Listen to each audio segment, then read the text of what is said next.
With this increased focus on standardized tests, just broadly in our educational climate, I have seen Montessori classrooms bring in a lot more traditional, mainstream teaching methods.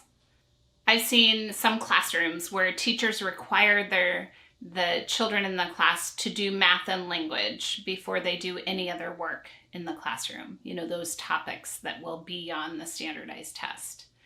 I've seen classrooms where children's math facts are tested, sometimes multiple times a week. I've seen classrooms where, leading up to the standardized test, children are not allowed to work in groups and have to work individually on their test preparation booklet. This is happening regularly in Montessori classrooms around the world. And when I've asked teachers and administrators about why they're doing this, they are quick to justify it, that, this is the way to prepare children for the standardized test. We need to be sure their achievement level is higher. I understand the pressure that schools are under, particularly those in the public environment where they are accountable to the scores, where they have to be showing this progress. I understand that pressure, and I understand the sort of creep that can happen of these traditional test-taking strategies. However, they are not supported by research. And so we have to think about the things that research shows really do help student achievement. And it's because it's actually part of our Montessori practice. Remember, the goals of what we do with children and our approach is that we are trying to bring them everything in the universe to help them understand the interconnections and interrelationships, to help them be excited about understanding the world and the universe around them.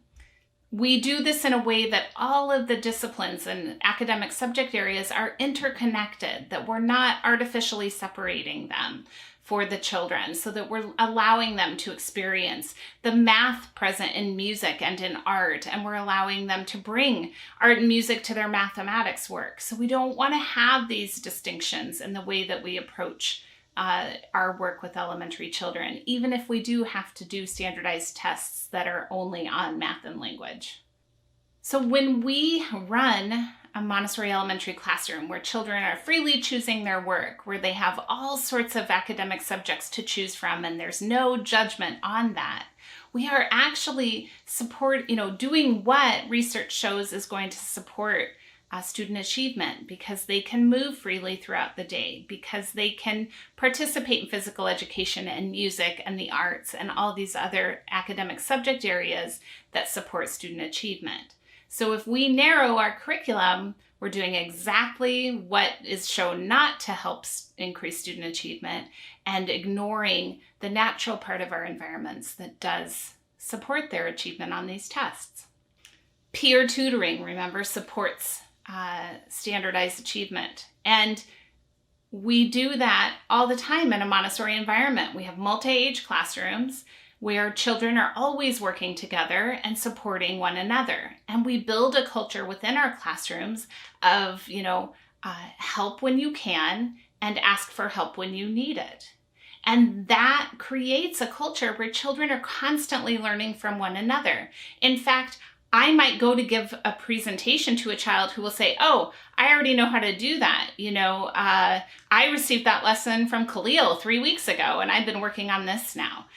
The teacher isn't the only one to give lessons in a Montessori environment. And that sort of peer relationship in tutoring is shown to increase test scores. So we don't want children to just be working by themselves on test prep activities, but instead to be always working together and teaching one another.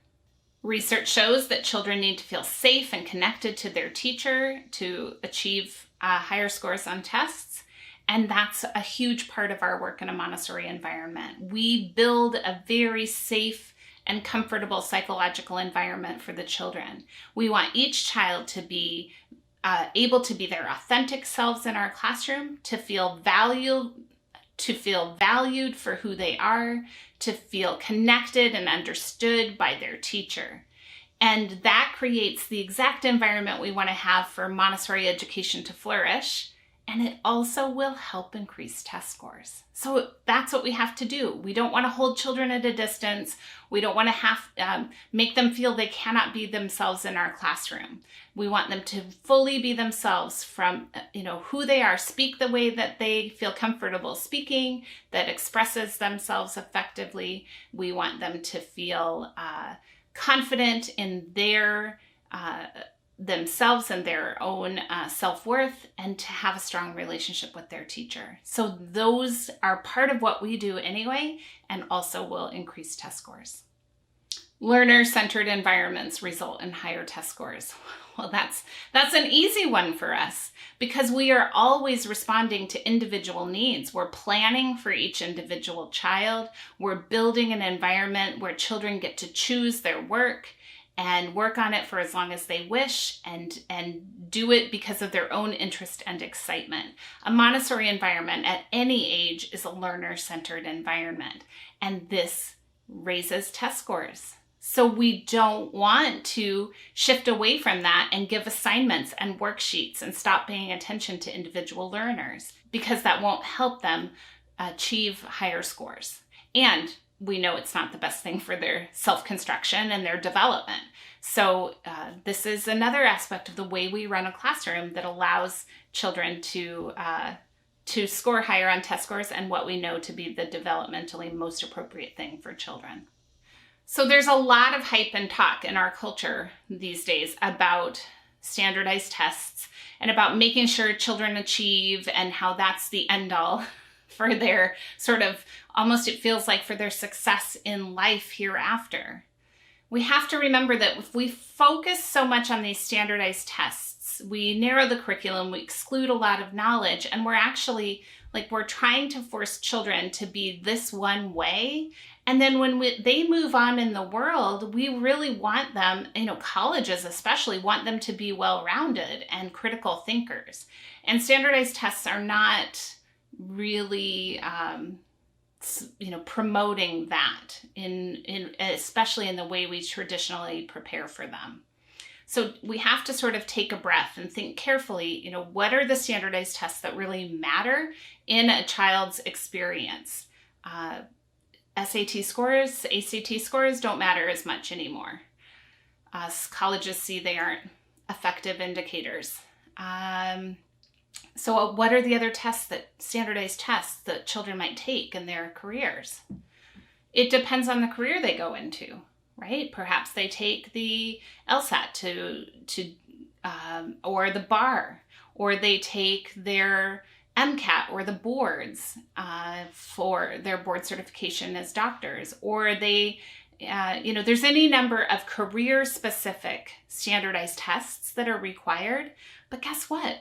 When it's career-specific, it means a child is passionate, well, usually a young adult is passionate about that. And that's a whole different thing than being forced to take a test just to show that you're achieving at some arbitrarily designated level based on your age.